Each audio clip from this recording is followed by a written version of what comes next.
Series. Today, we have the honor of welcoming Dr. Stewart Williams, president and founder of the organization.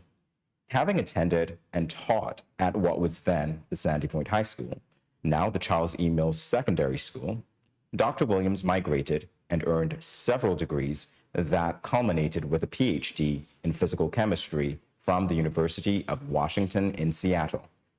Having climbed the ladder of his career as a physical analytical scientist, Dr. Williams is now global segment leader for coatings additives. Welcome, Dr. Williams. It's so good to have you on Good Morning SKN. Thank you so much, Jamie. Thanks for the organization. Thanks for the opportunity. All right, I see that you are obviously boasting that T-shirt of yours. Let our viewers see what that is. Absolutely. Yes, Absolutely. Absolutely. Yeah, it is an SPBS T-shirt, something we put together, I'm going to say maybe 3-4 years ago, as one of our attempts to promote the organization, but also to raise funds. All right. Well, you founded the organization in 1997. And it officially became a nonprofit corporation in 2007.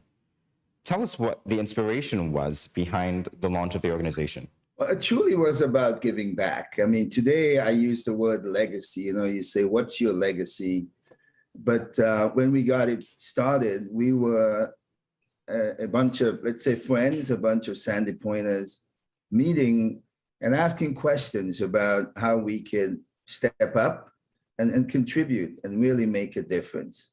And the idea was, the 7 of us said, let's get together. And we started with an educational focus. We started with really wanting to support initiatives at the high school. We started with a certain affiliation for the then principal, Mr. Vincent Hodge, who we believed, we heard was really making a difference. So the focus was, let's focus on education. Let's focus on science. So we started by giving a gift to the science department and also a gift to the incoming primary school freshmen to the high school. That's where it started. And it's gone in many different directions since then, but we could talk through some of that a little bit later. I would say right now, one of the things I would like to mention is we quickly graduated from focusing on a student entering from the primary school to students entering from all 3 feeder schools. So we now give a principal award to freshmen entering from not only Sandy Point High School, but also Newton Ground High School and the St. Paul's Primary School. I said Newton Ground Primary School and St. Paul's Primary School. Yes, I am made aware that in 2012, indeed, the SPBS began offering scholarships to 3 valedictorians from the feeder schools. What do these scholarships involve, Doctor? Well, they involve a cash award, and also we coined the phrase the Principal's Award. We also gave the gift to the high school as a Principal Award, an annual gift. And we started with something as simple as a full body skeleton, quickly got to a water bath, and got to printers and many other things that we've donated. One of the things I'm proud of is we went beyond, certainly beyond the science department, the amplification system at the school, we donated that. We got a communication system installed, intercom that we sponsored 100%. We got a steel orchestra. So we've allowed ourselves to graduate based on level of contributions, but certainly with a focus on growth. We want to do more, and more means let's go beyond the primary school. Let's go beyond the scholarships. Let's start to think about gifts that can resonate and have some good sustainability and help students, not just one class, but be there. The intercom is not going away. Steel orchestra is not going away, and students can really participate, and we could begin to help the community as we go forward. Absolutely, and hopefully we'll get to some of those initiatives a little later in this interview. In 2013, the Society introduced an annual scholarship to a past student from the Charles E. Mills Secondary School studying anywhere in the world. What can you tell us about how this is supported and what the qualification process is, Dr. Williams. Yeah, so initial scholarship was completely driven by our membership and again, our ability to fundraise.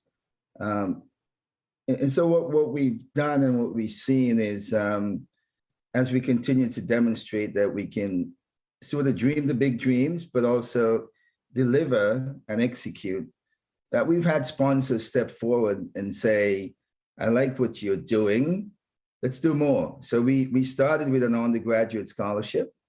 We moved quickly to the Sir Hugh Wallins Scholarship, which supports graduate students. And we've had others like Dr. Hannah Gishard, who stepped in and give now to the Ridley Gishard scholarships. We've had others, so we've extended into Virchiles.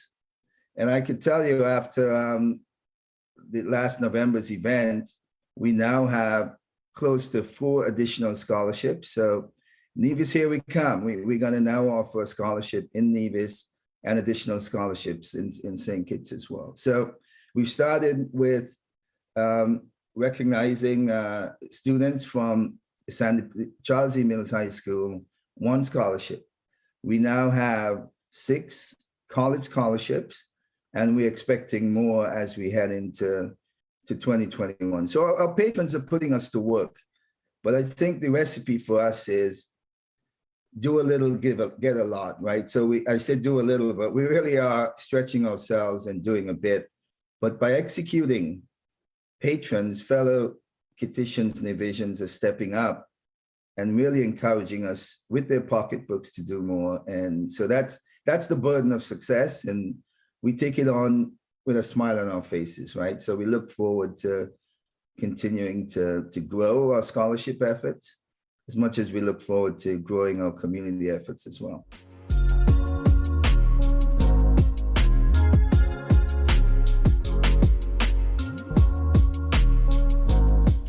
My next question concerns mentorship. What can you tell us about the mentorship program and how it's benefited the community? Wow, I think whenever I return to St. Kitts, I go to the mentorship and mentees, and also the mentors, right?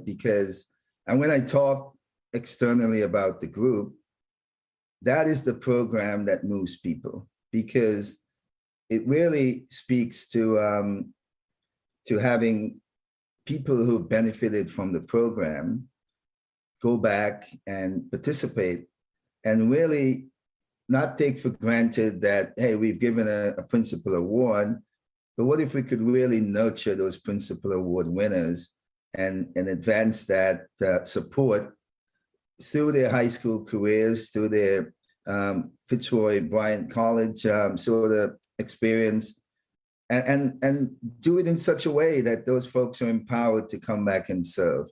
And so we have many examples of that, and we do have Desiree Gums to give a lot of thanks to. We really, as we continue to give and ask questions as we're overseas, we wanted to get a ground game going. And so we talked before about, you mentioned having a chapter in St. Kitts, but it's beyond getting a chapter, right? And really finding a way to nurture the students, to support them all the way through their educational careers, and that's one of the most powerful things we actually have in place. I could tell you when we had this event last November, and we saw the young men and women, their stature, their presence, how they talked about the initiative, it was truly heartwarming, and it is one of the again, like I said, the most inspiring and long-lasting piece that we do, service that we offer. I must give a lot of kudos to Desiree, who spearheads it. And it goes again beyond the classroom. Sometimes when she speaks to her engagement with the parents of the students, how much the parents even go to her to talk about their kids and how they're doing. It's beyond my expectation. It truly is one of the activities that beats my expectation. And I saw the end product, right? You see what the students are able to speak to deliver to commit to in terms of their community awareness and commitment to education. So it's very powerful.